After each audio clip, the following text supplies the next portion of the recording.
Wherever you go, whatever you do, throw a little at it. Omax, Vest and Briefs.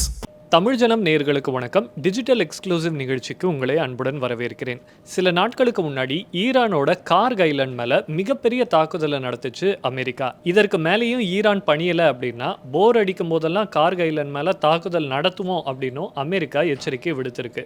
ஆனால் இப்படிப்பட்ட தாக்குதல்களுக்கு பிறகும் அமெரிக்காவினுடைய கை இந்த போரில் ஓங்கியிருக்கா அப்படின்னு கேட்டால் இல்லை அப்படின்றது தான் ஜியோ பொலிட்டிக்கல் எக்ஸ்பர்ட்ஸினுடைய பதிலாக இருக்கு.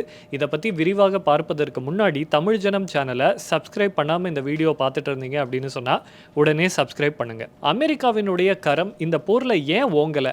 இதற்கு சில முக்கியமான காரணங்கள் இருக்கு. அடிப்படையில் இந்த போர் ஏன் தொடங்குது அப்படின்னு சொன்னா ஈரான் அவர்கள்கிட்ட இருக்கிற யுரேனியத்தை என்ரிச் பண்ற முயற்சியில் ஈடுபட்டு இருந்தாங்க.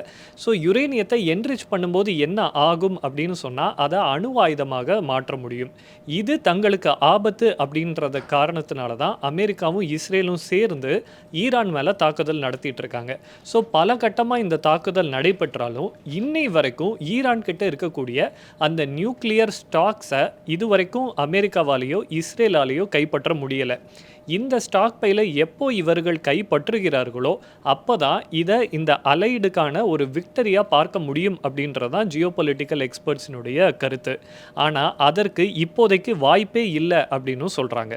ஈரான் கிட்டத்தட்ட 400 கிலோ பார்ஷியலி என்ரிச்டு யுரேனியம் இருக்கிறதா சொல்லப்படுது. யூஎஸும் இஸ்ரேலும் இணைந்து ஈரான் மேலே தாக்குதல் நடத்த தொடங்கின உடனேயே இந்த யுரேனியத்தை சில அண்டர் கிரவுண்ட் ஃபெசிலிட்டிஸில் ஈரானியன் அத்தாரிட்டிஸ் மறைச்சு வச்சிருக்கிறதா சொல்கிறாங்க. ஸோ இதை கைப்பற்றினாதான் அமெரிக்காவும் இஸ்ரேலும் இந்த போரில் வெற்றி பெற முடியும். ஆனால் அதற்கான சாத்தியம் மிக மிக குறைவாக இருப்பதாகவே சொல்லப்படுது. இப்போ இந்த போரில் அமெரிக்கா ஜெயிக்கணும் அப்படின்னா அதற்கு சில ஆப்ஷன்ஸ் தான் இருக்குது. முதலாவது ஆப்ஷன் என்ன அப்படின்னு சொன்னால் இஸ்ரேலினுடைய உதவியோட ஒரு ஸ்பெஷல் டாஸ்க் ஃபோர்ஸை உருவாக்கி ஈரானுக்குள்ள அவங்க அதிரடியாக நுழைஞ்சு தங்களுடைய இன்டெலிஜென்ஸ் மூலமாக எந்த அண்டர் கிரவுண்ட் ஃபெசிலிட்டியில் இந்த யுரேனியம் பதுக்கப்பட்டிருக்கோ அதை மீட்கணும். ஆனால் இதற்கு ஆகக்கூடிய பொருட்செலவு அப்படின்றது ரொம்பவுமே அதிகமாக இருக்கும். காரணம் ஈரான் உக்கிரமாக திருப்பி தாக்கக்கூடிய ஒரு நாடு. அதனால இந்த ஸ்பெஷல் டாஸ்க் ஃபோர்ஸுக்கு துணையாக இவர்கள் இராணுவத்தை அனுப்பணும். அந்த இராணுவத்துக்கு துணையாக இவர்கள் ஏர் சப்போர்ட்டை கொடுக்கணும். இது எல்லாம் இருந்தாலும் இன்டெலிஜென்ஸ் கரெக்டாக இருந்தால் தான் எந்த இடத்துல பதுக்கப்பட்டிருக்கோ அதை கண்டுபிடிச்சி அந்த யுரேனியத்தை மீட்க முடியும்.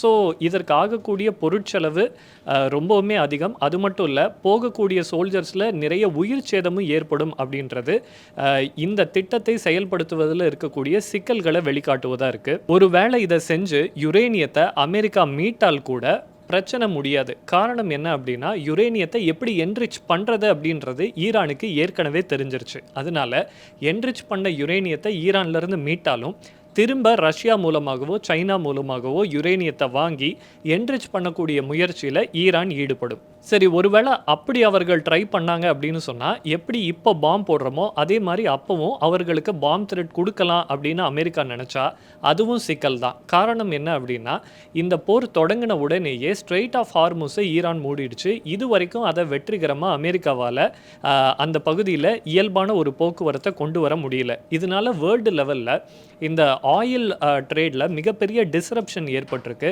அதனால் அமெரிக்கா மேலே பல நாடுகளும் கோபத்தில் இருக்குது. சொல்லப்போனால் உள்ளூர் அமெரிக்கர்களே அந்நாட்டு அரசாங்கத்தின் மேலே அதிருப்தியில் இருக்கிறதா சொல்லப்படுது. ஸோ ஈரானுக்குள்ளே போய் அங்கே இருக்கக்கூடிய யுரேனியத்தை மீட்டு எடுக்கிறது அப்படின்ற பேச்சுக்கே இடமில்லை. அப்போ எஞ்சி இருக்கிறது அமெரிக்காவிற்கு ஒரே ஒரு வாய்ப்பு தான். அது என்ன அப்படின்னு சொன்னால் பேச்சுவார்த்தைக்கு வர்றது தான். அதாவது தற்போது ஈரானினுடைய சுப்ரீம் லீடராக இருக்கக்கூடிய மோஜ்டபா காமினே அவரோட அமெரிக்காவும் இஸ்ரேலும் ஒரு பேச்சுவார்த்தைக்கு வரணும். அந்த பேச்சுவார்த்தையில் ஈரான் அணு ஆயுதங்களை தயாரிக்கக்கூடாது.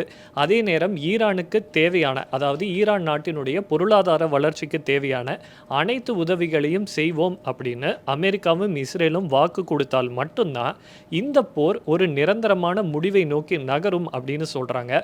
ஆனா அதுக்கு வாய்ப்பு இருக்கா அப்படின்னு பார்த்தா அதுக்கும் வாய்ப்பு குறைவு தான் அப்படின்றது கருத்தா இருக்கு. ஏன்னு சொன்னா மோஜ்டபா காமினேயினுடைய தந்தையை சில நாட்களுக்கு முன்னாடி தான் அமெரிக்கன் ட்ரூப்ஸ் இஸ்ரேல் ட்ரூப்ஸ் தங்களுடைய தாக்குதலில் கொண்டாங்க. ஸோ தன்னுடைய தந்தை கொல்லப்பட்ட கோபத்தில் இருக்கக்கூடிய காமினே எப்படியும் அணு ஆயுதங்களை தயாரிச்சே ஆகணும்ன்ற வெறியில் இருக்கிறதா சொல்லப்படுது. அதனால் அமெரிக்கா மேற்கொள்ளக்கூடிய இந்த ஒப்பந்தத்தை அவர்கள் ஏற்பார்களா அப்படின்றதும் கேள்விக்குறி. 2015ஆம் ஆண்டு அமெரிக்காவினுடைய அதிபராக ஒபாமா இருந்தபோது ஈரானோட இந்த மாதிரியான ஒரு ஒப்பந்தத்தை தான் போட்டிருந்தாரு. அதாவது ஈரான் எந்த ஒரு அணு ஆயுதத்தையும் தயாரிக்கக்கூடாது, அதே நேரம் அவர்களுக்கான பொருளாதார உதவிகளை அமெரிக்கா மேற்கொள்ளும் என்கிற வகையில் ஒரு டெம்பரரியான ஒரு அக்ரிமெண்ட் மேற்கொள்ளப்பட்டிருந்தது. அந்த அக்ரிமெண்ட்டை கேன்சல் செய்தவர் ட்ரம்ப்.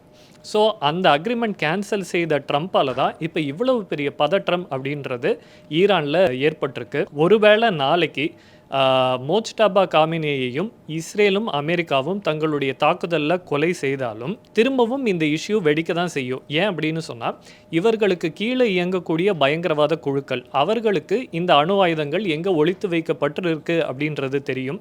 அதனால அவர்கள் கைக்கு அணு ஆயுதம் கிடைக்கக்கூடிய வாய்ப்பு ஏற்படும். அப்படி கிடைச்சா ஈரான் ரெஜிம் கிட்ட என்ன ஆபத்தை எதிர்பார்த்தாங்களோ அதை விட பன்மடங்கு ஆபத்தாக அது அமையும் அப்படின்னு சொல்கிறாங்க. ஸோ இந்த போரை அமெரிக்காவும் இஸ்ரேலும் எப்படி கையாளுறாங்க அப்படின்றத பொறுத்திருந்து பார்ப்போம்.